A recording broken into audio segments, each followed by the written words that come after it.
കൈവിലങ്ങുമായി രക്ഷപ്പെട്ട മോഷണക്കേസ് പ്രതികളെ ഇതുവരെ പോലീസിന് കണ്ടെത്താനായില്ല. പ്രതികൾ രക്ഷപ്പെടുന്നതിൽ ഉദ്യോഗസ്ഥർക്ക് ഗുരുതര വീഴ്ച പറ്റിയെന്ന് രഹസ്യാന്വേഷണ വിഭാഗത്തിന്റെ റിപ്പോർട്ടുണ്ട്.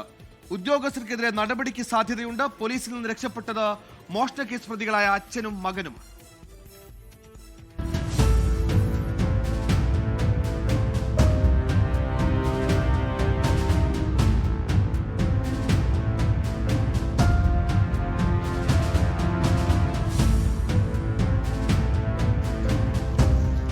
മോഷണക്കേസിൽ വയനാട്ടിൽ നിന്ന് പിടികൂടി തിരുവനന്തപുരത്തേക്ക് എത്തിക്കും വഴിയാണ് പ്രതികൾ പോലീസിനെ കബളിപ്പിച്ച് ഇന്നലെ രക്ഷപ്പെട്ടത്.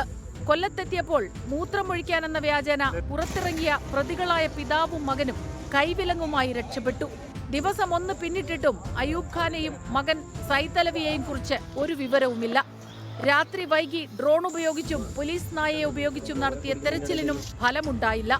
സംഭവത്തിൽ പാലോട് സ്റ്റേഷനിലെ പോലീസ് ഉദ്യോഗസ്ഥർക്ക് വീഴ്ച പറ്റിയെന്നാണ് രഹസ്യാന്വേഷണ വിഭാഗത്തിന്റെ പ്രാഥമിക കണ്ടെത്തൽ. കസ്റ്റഡിയിലുള്ള പ്രതികളെ വാഹനത്തിനു പുറത്തേക്കിറക്കിയപ്പോൾ ഉദ്യോഗസ്ഥർ ജാഗ്രത കാട്ടിയില്ല. കുപ്രസിദ്ധ മോഷ്ടാക്കളായ പ്രതികളെ വിശ്വസിച്ച് അവർ ആവശ്യപ്പെട്ടപ്പോൾ കൈവിലങ്ങ് അഴിച്ചുകൊടുത്തു. ഇത്തരത്തിൽ വീഴ്ചാ പരമ്പര തന്നെ ഉദ്യോഗസ്ഥർക്കുണ്ടായെന്നാണ് കണ്ടെത്തൽ. രഹസ്യാന്വേഷണ റിപ്പോർട്ടിന്റെ അടിസ്ഥാനത്തിൽ ഉദ്യോഗസ്ഥർക്കെതിരെ നടപടിക്കും സാധ്യതയുണ്ട്. ഇവർക്കായി ഇപ്പോഴും തെരച്ചിൽ തുടരുകയാണ്. കൂടുതൽ പോലീസ് സ്ഥലത്തെത്തിയിട്ടുണ്ട്. കോട്ടുക്കൽ ഫാമിലും ചോഴിയക്കോട് കുളത്തൂപ്പുഴ വനമേഖലയിലും ഓയിൽ പാം എസ്റ്റേറ്റിലുമാണ് ഇന്ന് പരിശോധനയ്ക്ക് വിദഗ്ധരായ പോലീസ് നായ്ക്കളുടെ സേവനം ഉപയോഗപ്പെടുത്തും. 24 കൊല്ലം.